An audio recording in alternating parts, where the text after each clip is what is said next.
Assalamualaikum warahmatullahi wabarakatuh. Alhamdulillah kita masih bisa berjumpa kembali di channel YouTube Lintang Junior, yang mudah-mudahan di setiap videonya bisa memberi suatu wawasan yang baru untuk kalian, menjadi suatu hal yang baik dari kehidupan kalian, dan menjadi suatu motivasi ya untuk bagi orang yang belajar spiritual. Dan tak lupa juga, dimanapun kalian, semoga kalian itu sehat selalu, diberikan rezeki yang melimpah, dan dijauhi dari segala macam musibah. Amin ya Allah rabbal alamin. Untuk kalian, ini bagi orang yang baru menonton video saya, tertarik dengan dunia spiritual atau alam gaib, atau tentang khodam, tentang pengobatan medis maupun non medis, ya silakan dicari. Lengkap kok, insya Allah lengkap ya, dari pengobatannya, tentang ciri-ciri khodamnya itu banyak sekali ya, tinggal kalian pilih aja. Oke, tentang hal yang mustahil tapi bisa terjadi, nah itu ada juga videonya ya, jadi kalian tinggal tonton saja dan cari videonya. Di sini saya akan menjelaskan atau membuat konten kenapa sih bagi orang yang memiliki khodam ketika diruqyah itu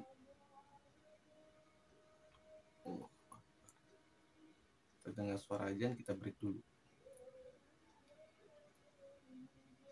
Oh, ternyata bukan ajan subuh ya, karena ini udah mendekati waktu subuh, ternyata itu masih sholawat ya, sekitar kurang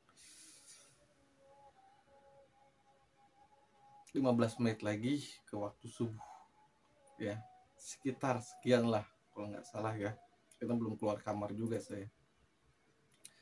Nah, kita balik lagi ke benang merah ya. Intinya itu kenapa sih bagi orang yang memiliki khodam itu ketika diruqyah itu bereaksi atau merasa terganggu dengan ayat-ayat suci ya. Ini saya akan menjelaskan kepada kalian, tapi dengan catatan kita ngobrol santai ya, kita sharing pengalaman gitu. Jadi pendapat kalian dengan pendapat saya belum tentu sama, tapi jadikan pendapat saya ini menjadi suatu wawasan yang baru untuk kalian, dan jangan memponis saya itu salah atau saya itu benar, tapi jadikan video ini suatu wawasan. Oke, paham? Tuh.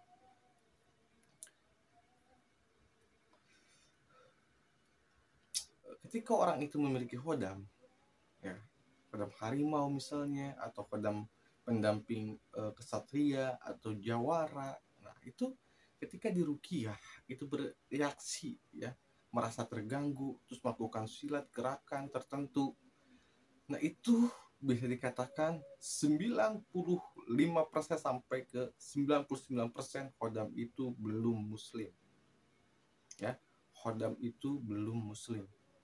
Karena khodam ini memiliki dua versi. Yang pertama khodam yang positif dan khodam yang negatif. Bisa juga dikatakan khodam yang sudah muslim dan khodam yang belum muslim gitu. Jadi khodam itu belum muslim atau yang negatif.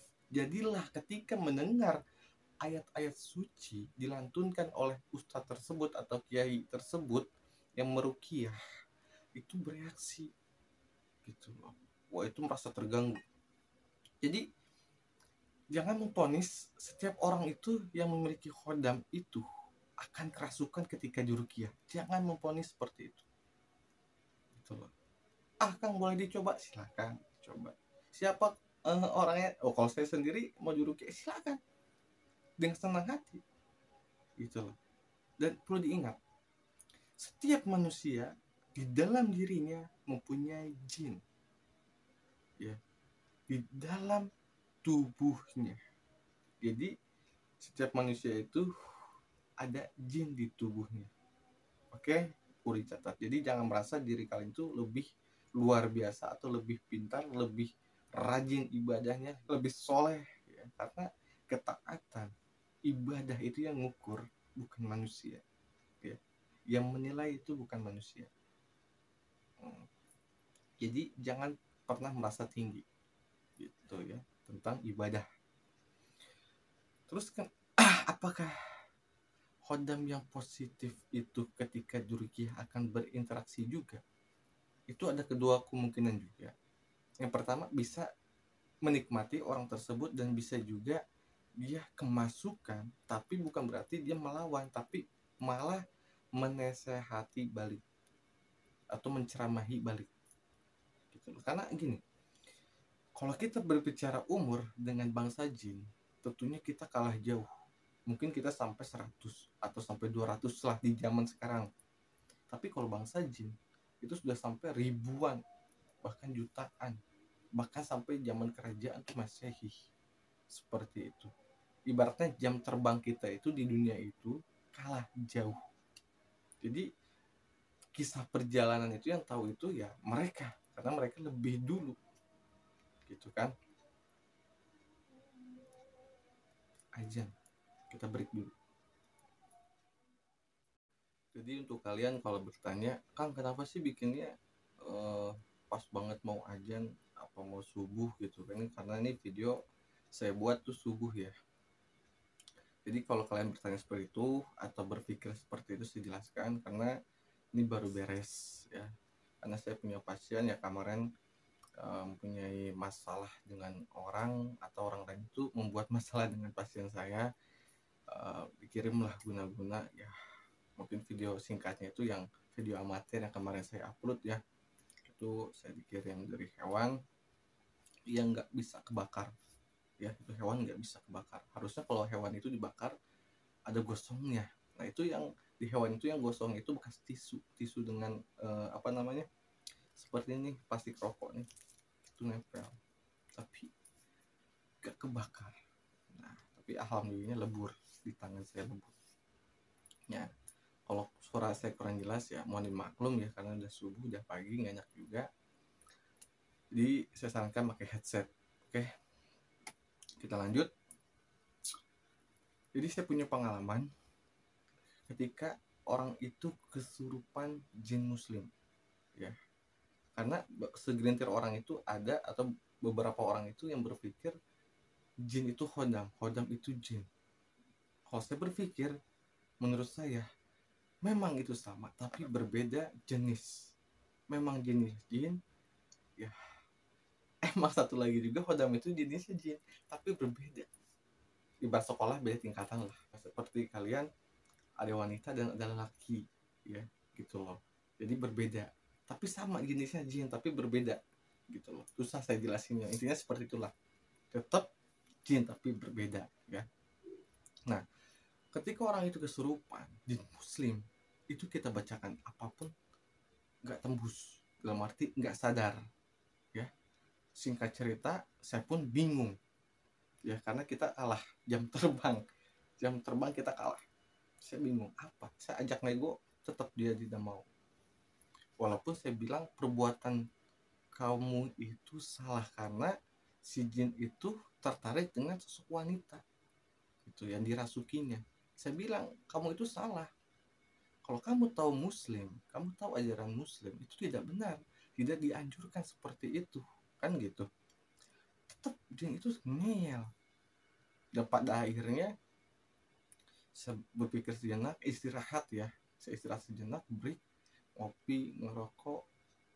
Datanglah tamu, saya tidak bisa disebutkan sosoknya seperti apa. Baca ini, saya baca satu ayat, saya baca, cuman saya baca itu mungkin sampai sekitar 1 jam lebih ya. Berapa putaran ya, mungkin kalau tasbih ya 100 atau 1000 mungkin lebih. Satu ayat, pendek ayatnya saya baca. Terus yang tadinya santai, si jin itu reaksinya santai, tetap santai, ngobrol kemana-kemana ya. Ngobrolnya tuh jin tuh ngobrol kemana-mana lah, ngarang ngidul bahasanya tuh. Dan pada akhirnya dia pun risih dengan ayat tersebut saya bacakan. Risih dia, bilang stop, stop, stop, stop, stop, stop pada dia gitu. Sudah stop. Akhirnya saya ajak damai. Kalau kamu mau berjanji dengan atas nama agama, jangan pernah deketin orang manapun ya, jangan pernah mengganggu.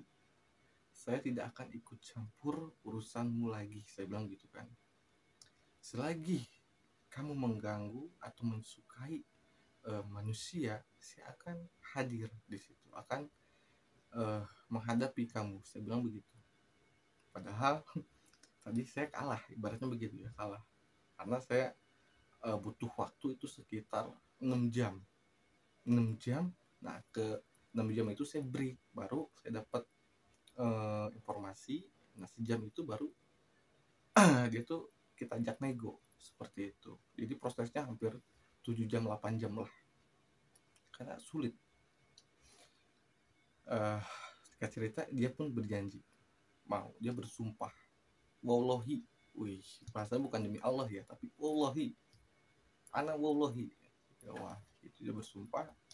Nah, alhamdulillah nggak ada apa sih sebutnya, kalau bahasa saya itu nggak ada tumbal, dalam arti nggak ada tukeran, mau ini mau itu, mau ini mau itu, nggak ada. Saya nggak mau begitu, saya maunya kita fair gitu loh. Kita fair itu dalam arti kamu keluar, saya tidak mau ngeganggu, atau saya tidak akan melakukan apapun terhadap bangsa kalian. Kalau saya seperti itu, nggak bisa nego. Misalnya kesurupan itu minta kopi, minta rokok, minta kepala ayam misalnya, saya tidak bakal nurutin. Mendingan saya makan ayamnya. Kalau saya seperti itu bagi jin yang kafir. Nah, ini bisa dikaitkan dengan diruqyah gitu. Bukan berarti orang yang memiliki khodam yang sudah muslim itu tidak ada reaksi gitu loh. Tergantung peruqyahnya ya, tergantung peruqyahnya, sebersih mana hatinya, sebersih mana niatnya untuk membantu sesama. Karena jin itu bisa mengukur loh, jangan salah, jin itu bisa membaca pikiran kita, hati kita, tingkah laku kita, bisa menilai masa lalu kita. Jangan salah, kalau kita niatnya hanya mencari keuntungan dari pasien kita, wah itu saya pastikan gak bakal sadar, gak bakal tembus ibaratnya gitu. Tapi beda lagi dengan jin yang kafir gitu, atau khodamnya masih belum muslim atau masih khodam kafir. Ketika diruqyah dia akan berontak ya, kita mau niat seperti apapun ya, dia kan paling bahasanya itu menghasut, si jin itu menghasut seperti itu, tapi tetap pasti keluar gitu. Cuman dia bedanya akan menghasut, mengompori gitu, menjelek-jelekan, biasanya seperti itu jin kafir itu. Nah, ini untuk kalian, saya ingatkan, yang mempunyai khodam atau merasa dirinya punya khodam, silakan dicek gitu loh, silakan dicek.